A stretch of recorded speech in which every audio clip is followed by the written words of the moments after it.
சில பேர் வந்து வாலண்டியராகவே அந்த மாதிரி பண்ணுறாங்க ஜென்ஸு.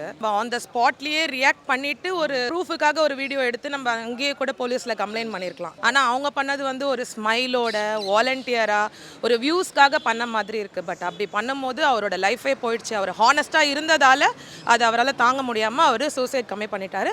அது ரொம்ப ஆக்சுவலி தப்பு தான். உண்மையாக நடந்திருக்கு அப்படின்னா அங்கேயே அவங்க வந்து கத்திருக்கலாம், கொஞ்சம் கத்திட்டு ஒரு ஹெல்ப் கூப்பிட்டுருக்கலாம், இல்லை இம்மீடியட்டாகவே பஸ்ஸை வந்து எனக்கு போலீஸ் ஸ்டேஷன் போங்கன்னு சொல்லியிருக்கலாம். ஏன்னா அது அவருக்கே தெரியல, அவர் பண்ணாரான்றது அவருக்கே தெரியல.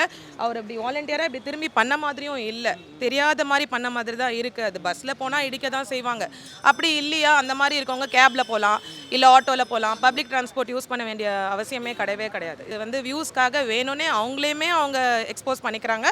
ப்ளஸ் இன்னொருத்தவங்களோட லைஃப்பும் அது ஸ்பாயில் ஆகுது. அவர் மேலே தப்பு மாதிரி தெரியல. ஏன்னா அவர் அப்படி பண்ணுற பர்சனாக இருந்தால் அவருக்கு சூசைட் கமிட் பண்ணுற அளவுக்கு போவாரான்றது தெரியாது. ஏன்னா அவங்களுக்கு அது ரெகுலராக இருக்கும். இன்னைக்கு இல்லைனா என்ன நாளைக்குன்னு அவங்களுக்கு ஒரு பழக்கமாக இருக்கும். அவர் அந்த மாதிரி பண்ணாத பர்சனால அவர் வந்து சூசைட் பண்ணியிருக்காரு. ஸோ அவங்க மேலே தப்பு இருக்க மாதிரி எனக்கு தெரியல. உண்மையாகவே ஜென்ஸ் பண்ணியிருந்தா கூட அவங்களுக்கு இப்போ ஒரு ப்ளஸ்ஸாகவும் போயிடும். நாங்கள் வாலண்டியராக பண்ணால் கூட இவங்க கேர்ள்ஸ் வேணே சொல்கிறாங்க, சும்மாவே சொல்கிறாங்க அப்படின்ற மாதிரி ஆகிடும். இது கேர்ள்ஸ்க்குமே இது ஒரு ட்ராபேக்காக கூட போகும் அவங்க அப்படி பண்ணது.